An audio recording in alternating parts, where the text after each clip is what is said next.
when they took over with the single treasury account and with the drive to maximize local revenue collection, they'll be able to not only to pay salaries, but they'll be able to gather enough money to finance a lot of other local processes, local projects. For example, they were able to pay all the contractors, and they told them, no, you guys go ahead and do the roads, do the other things.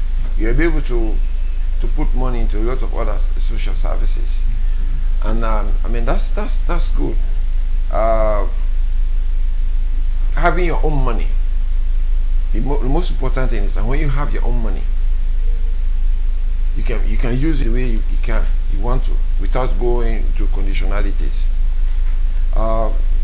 The youth presently, there was this thing that was, we had this issue about football, going ups and down, the whole lot of quarrels around there, challenges. But then when we had our own money, the president said, okay, let's put some money into this thing. If you guys want to start, he initially gave $2 billion. I mean, there were 2 billion loans, and that one was upscaled to 3.5. And you know, that was all because we were able to raise our own money, right? So that's having said that, there are a whole lot of challenges also. We find some challenges in the fact that the revenue generation, local revenue generation areas, a little squeezed up. Okay. Because we have not had so many mining companies have closed down, and a whole lot of leakages, and those problems have been manifested. One of the things, if you get a lot of money, if you even have a lot of revenue, but if you cannot control your expenditure, you cannot control your revenue base, it becomes problematic. One of the things that we are also finding, one of the things that is a bit challenging is the foreign exchange. There's absolute need for fiscal discipline. I mean, government needs to come in hard on this, because the yuan is depreciating against the dollar. But some of those things, actually, how do we combat that? It's about taking very strong measures, practical strong measures. I mean, we are not a dollar country. We are not America. I've been to some other African countries, and you just cannot walk in there with your dollar and use it. Okay. If you go to South Africa, you want to use dollar to buy anything, they say no, go to the bank. Yeah, you go to. So I'm here. We have a whole lot of leakages. There's a whole lot of criminality, right?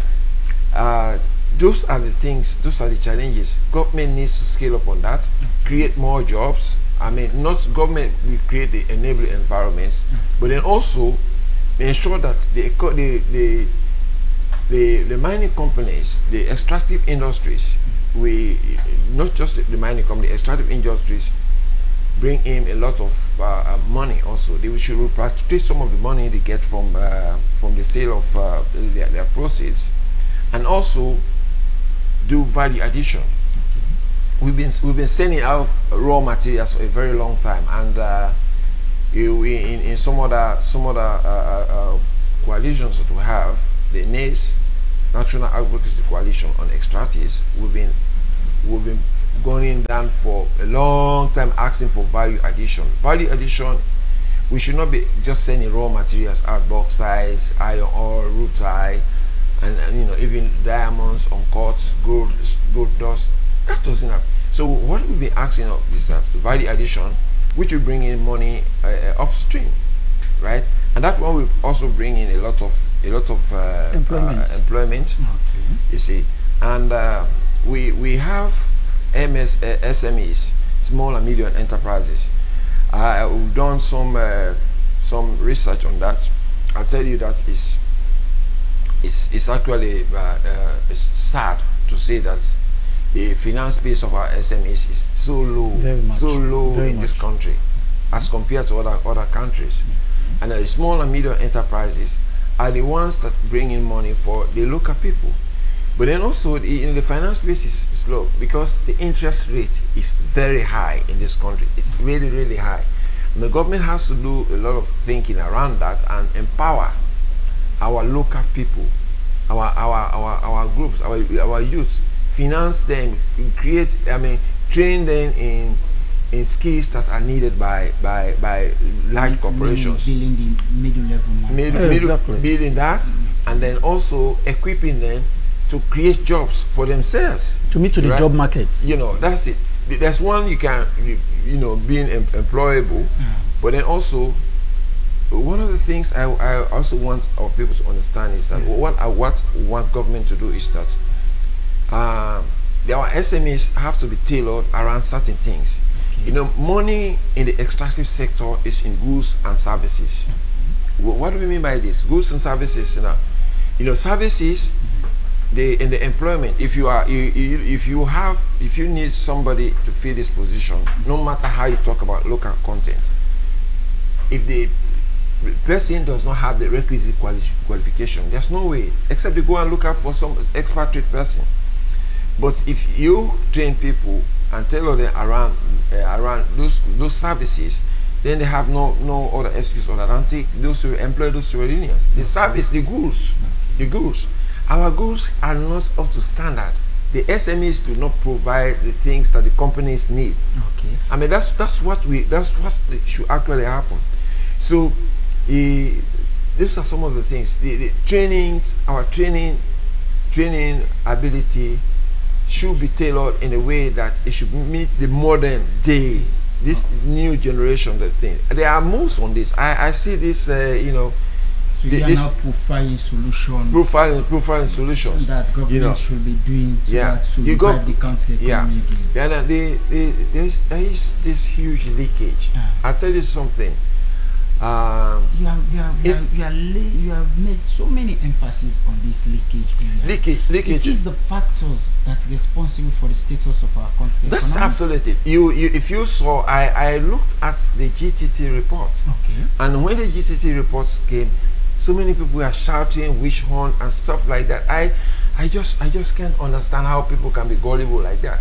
A thief is a thief. Nobody steals for his clan or his region, or maybe they steal. You don't steal for your party. You can be a thief, but we've not really been having thieves. We've been having looters. Okay. There's so much looting going on, and it's not just an ordinary accusation, because the ACC have caught up with some people and they started paying. But I think there is a whole lot of baggage. And this reminds me to ask the question. A few days ago, we had from the Ministry of Finance again another transitional audit report. We are in the sum of 1 billion euros within 3 years. That is mind-boggling. That's mind-boggling. It sounds like out of this world. And your organization also issued press release. We did. The situation here is that, let me tell you something.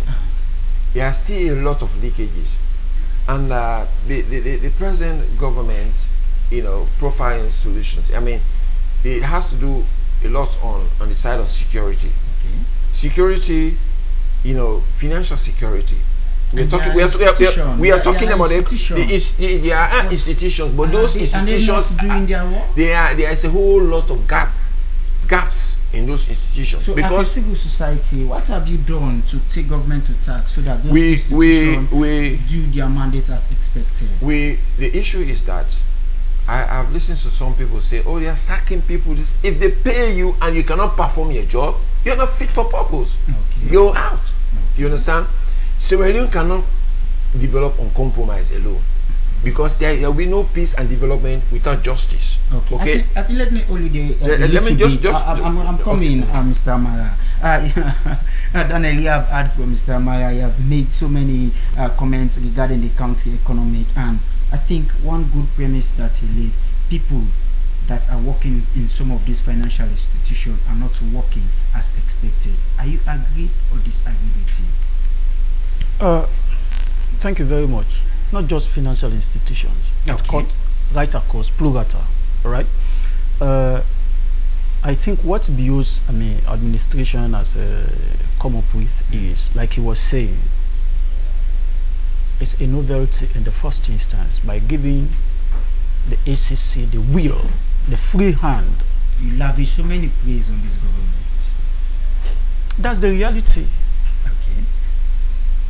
This is not an opinionated, discourse. This is the facts. We are here to analyze. Any rocket science, right? or there are the empirical evidence? Of course, with numbers. Okay. With numbers, Okay. empirical. Okay. Now, to answer your question head on, when a leader gives you this phone to be a sole custodian of it, who do you think will be asked if this phone is missing? It's you, right?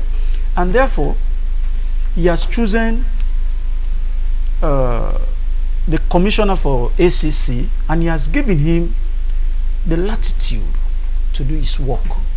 All right.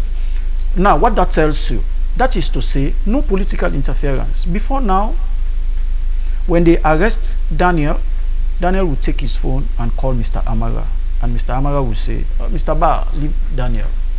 All right. But now, there are no Hindu cows. All right. If Daniel is culpable, or Daniel has been found wanting, Daniel should stand before the law and defend himself and exonerate himself. If the law finds him, free, then he is set free. If the law finds him wanting, so be it. So that is what we also commend this administration for. Now, coming to the your point, you were insinuating, praising, heaping praises on the government. Yes, they deserve it. They deserve it on the fact, or for the simple reason because that your role as a civil society, you need to take government to task. But here now in this afternoon, you have been lavishing praise on the government. we have taken them to task on so many instances. I will give you one instance. Don't forget, when it comes to fuel crisis, we were at the forefront. I didn't know that you are going to come with this one. Our executive director was accosted Arrested. together with other members of our organization. All right, but that did not stop us. We started, in fact, people brand us, people tagged us, people gave us names. But as a civil society activist, you are always in the middle. Whenever you talk against Mr. Ba, Mr. Amara will welcome you. When you talk against Mr. Amara, Mr. Ba will give you, his support. So that's the position we find ourselves. We are like between the rock and the hard place. So it is now in our DNA. We are not here to satisfy anybody.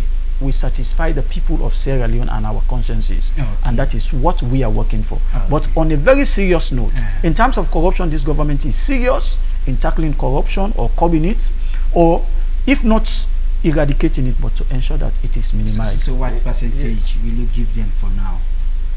Interestingly, I'll give them 85%. 85% for just 1 year. Just 1 year, 85%. Okay. Honestly, Okay. based on, of course, like I told you, we have seen empirical evidence. Those guys, the monies they have, recouped so far from corrupt officials. This is the first time in the history of Sierra Leone people are admitting. You understand me? Yes.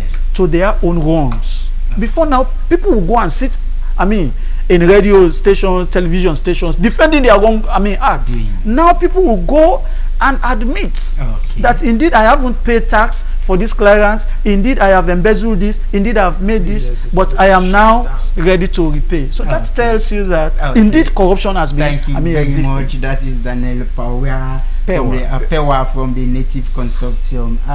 Well, Mr. Amara, also from the consortium, you have heard from Daniel the economy, the issue of 14.0% pay in 2018, which is accumulated to 4.35 trillion secured by the government as in their approach? What kind of expectation expect from this government as the can continue? You know, my take here is basically there are a few things which I think government has not known.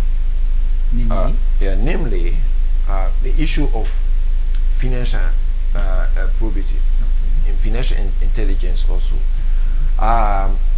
In the bid of, I remember I said, there is no peace without justice. Okay, if somebody comes here and takes all your salary, and then they say, no, you guys leave him alone for the sake of unity and peace, let's just leave him alone. It becomes endemic. That's impunity. Looking at the amount of money, if those institutions that we've had before were working, we are really working, if they were earning their salary, then we should not have had this mind-boggling looting, those things that are coming out. You understand? But there's a whole lot of propaganda. You don't have to. There has to be some. I've seen the young man at ACC. He's so trying. But I tell you something. ACC is just one small institution. They cannot cover every place. They have done well. The police we are denying that, where is the evidence of corruption? But then, because some of them, they have evidence. There was this small organization set up by State House, and State House later on did something which we clearly criticized them for. That is when they took ICAFU, Economic Crimes and Anti-Fraud Units, because thieves shouted about that. They protested against them, right? It's like having a good hunter dog in your neighborhood, and this hunter dog catches thieves. Just because some members of your community will grumble about that dog, and you decide to cage the dog and maybe just put it something and take it away. That's what ICAFU was. ICAFU, there has been a syndicate. There have been several syndicates in this country. ICAFU, headed by a young man from the States, he came in here and he did so well. You remember he caught somebody with $1 million, money amount of the Malice National, got some people on the Guinea border, and they caught free healthcare drugs. Why people bring in fake drugs into this country? They take free healthcare drugs and take it back to Guinea. They take the fake drugs from Guinea and bring it here and take the free healthcare drugs, quality free healthcare to Guinea. And if vehicles were stolen, they were kept so elsewhere. And they discovered those vehicles. A whole lot of looting, stuff done at corners and various other places. They achieved so much within a very short time. But because we still have criminals within the system, they think they have influence, they threw out a careful. I think even in the United States, they have several agencies. Not just FBI and CIA, they have Homeland Security, and they have other security agencies, counterintelligence agencies. So criminals will not sit well and they rejoice. No. If those institutions we've had here before were working very well, we should not have had issues of bringing people to come do forensic audit. That is that found out things that are so mind-boggling. They should have been able to pick up those things. I think we'll be finding right. So we are really calling that they reinstate ICAFU. So you are calling for the reinstatement. For the reinstatement of ICAFU. Right. Very important. Very important. Otherwise, it's as usual.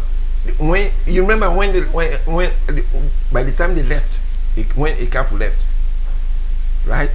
When they disbanded ICAFU, the criminals have had a field day. A field day. Very interesting. They take money from central bank. They send it out there. They have this cartel.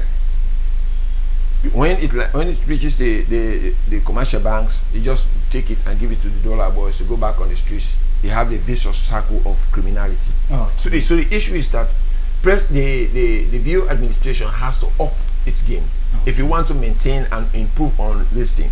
This is what we really think they should Okay, I think we'll They be should finding time to bring you people again so that you can elaborate on such a sensitive issue at this point in time. Time is not much in our favor.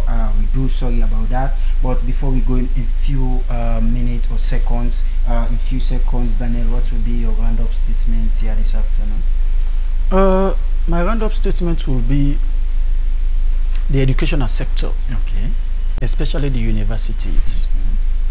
The infrastructure is not enough. Remember, I told you in my introductory expose Exactly. that the infrastructure is not enough to meet to the growing demand of students and pupils in universities, secondary schools, and the primary schools as well. So, what government needs to do, I want to believe, that is why one education, pundit did say at one point in time that NASIT has more money than sense. That NASIT has more money than sense. You see, NASIT was entrusted with the responsibility of being a social security for our little, pittances that they do collect at the end of every month. Those monies, we are not expecting them to keep them in the bank. They can invest those monies. How do you invest those monies? You build housing facility for the citizens. Instead, they build luxury hotels. You go to Majeta or Godrich, you and I cannot afford to even sleep in those houses for a night. So what the government what the government is expected to do, you build houses, if not mortgage houses, low cost houses that will be affordable. You see, the reason for this centralization, one is because of the social amenities that is tagged to Freetown. Some people don't want to be in Freetown, but this is the only place when you want ordinary ID card, it is Freetown you must come. You want good drinking water, you must come to Freetown. You want good medical services, you must come to Freetown. You secure a driver's license, you must come to Freetown. That is why Freetown is congested, because when my uncle comes from the village to the city and sees the amenities, or everything is available to him, he will not love to go back, because he knows when he goes back he will not be exposed to those amenities. You understand? So these are the things NASIT needs to look into. Let them invest our monies to address the growing demands for housing, rather than investing them for foreigners. Honestly speaking, people that are coming to sleep there for 2-3 days, it won't help. The economy will not grow. People's life will be miserable. Whenever disaster comes, the problem goes back to government, because those people are living in vulnerable areas that are, susceptible to flooding, mudslides, and what have you. So many, vices. So whenever those things are addressed, believe you me, a lot of people will go back to the rural settings. Okay, thank you very much. He is Daniel S. Power from the Native Consortium and Research Center, and also to Senesi Amara. Looking at the fishing industry, a few days ago we had that a ban been slammed on fishing for the next 1 month, if I could put it. Also, this was disclosed or revealed during a launching ceremony at the Sierra Leone Fishing compound at the eastern part of Freetown. And the fishing industry contributes a lot to the economy of this country. While you are leaving us, as we hope to get you in some other time to look at issue of national interest, what will be your roundup statement? My roundup statement is actually government should maximize its fund, revenue mobilization base. Government should ensure that they form strategic partnership with responsible entities. Companies, countries. In as much as we have, the Chinese are doing well in providing us, doing our roles. But I think that giving the Chinese an overall stake in the fishing industries amounts to giving the school to charge, the school head of the school to take charge of the groundnuts. right? You know, basically we have this coalition we call Movement Against Inequalities in Sierra Leone, myself, and we have extensively looked at the fishing industry. Let me tell you something: the fishing industry alone, if well managed, can take care of all the needs of Sierra Leone with excellence. You understand? The issue is that there's so much criminality out there. We should not be living by the riverside and washing our hands with spittle. Okay? So what we are saying is that it should not be just the ban for ban's sake, but it should be a ban that we produce results. What they should have done is that let's, for example, let's look at the best performers in the world. Let's look at the Norwegians. The Norwegians, Norway has a small population, but Norway is able. They have been able to, you know, manage their fishing industry to the extent that they are filthy rich. Okay, and Sierra Leone has so much fish, billions, I mean trillions of fish. There are research to that effect. But we have illegal, unregulated, and unreported fishing going on. Okay. We have, so the issue is that what we are saying is that government should have a clear rethink about that. We need a national conference on fishing, and we can profile the solutions out there. You know, the Chinese can be involved in all that thing, but let's form partnership with the Norwegians, and the Norwegians. Unless they will come in and train our people, they'll add value to it, not just exporting the raw fish, but we can make sardines and other fish meal and other marine resources. Okay. So we really. We do sorry to Olidia. Time is not much in our favor. You. We'll be finding another time that will bring you people again to the studio. Thank you. To throw light on this particular issue. He is Senesidi Amara, a member of the Native Consortium and Research Unit, with us here in the studio this afternoon. Help us to throw light on the 1 year clocked by President Julius Maada Bio governance. Well, viewers and listeners out there, that's all we have for you for today's edition.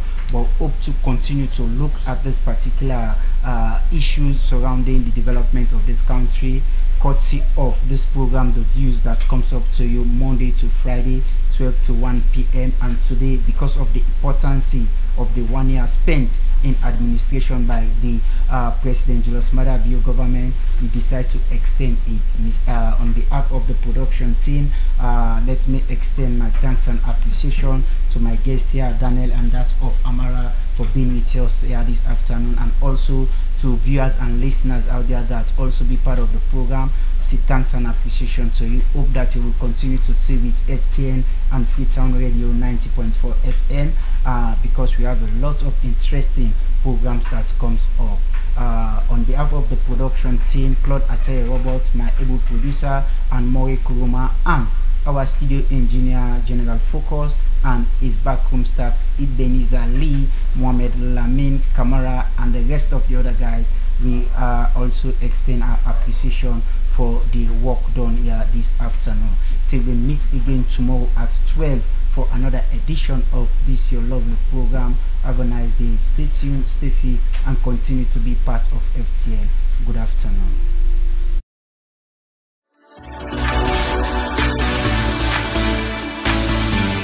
VFX footage.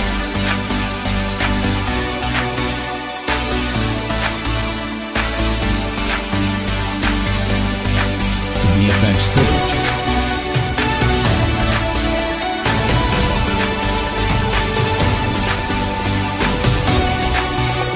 VFX footage.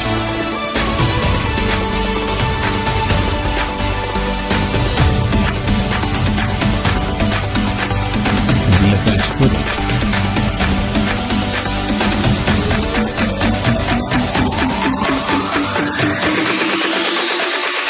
VFX footage.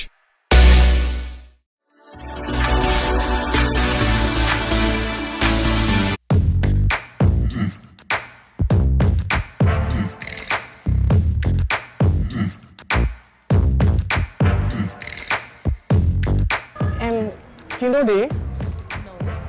When you tell me I go join this wicked sim couple, for me I download this thing and I won't be able to get access to my account. And I want to know so now we can Okay, so now this one really simple.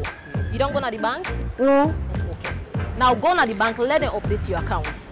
Make sure say your telephone number they all know, because now the telephone number go make you get access to you go Kelsim Kobo. Okay. Where you dey go, make sure say you carry your bank ID card and also the mobile phone where you dey use, because now there we go download the app for you. Okay, so now you will not get account with me. What you need to wait for? Go na any of we branch and open account so you self go enjoy the Rokel SIM couple.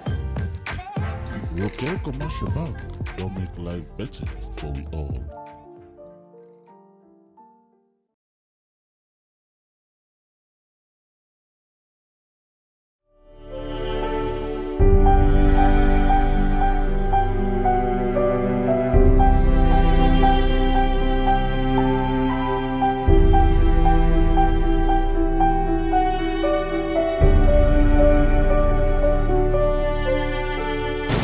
Today Waka just begin for me to better.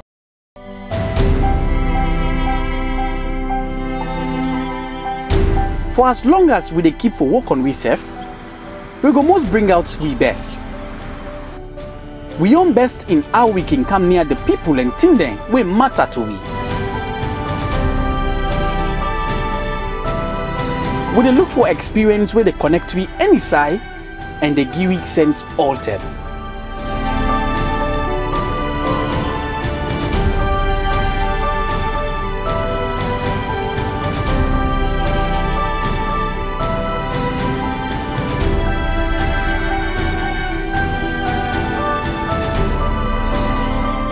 Orange, the most reliable network na salon today. Don't put plenty money per network coverage, data service, and plenty other thing there. We don't come near you now. So you and you family them go enjoy the best telecom service at the highest standard. And inside you then a salon.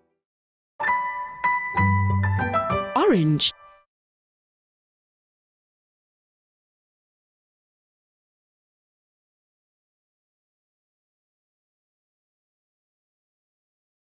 Salone, a breathtaking destination located in the west coast of Africa, endowed with white sand beaches, epic mountains, rainforest, and vibrant culture. With a population of about 7.8 million inhabitants.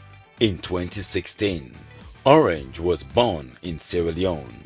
The growth and development of a country is supported by a vibrant telecom industry.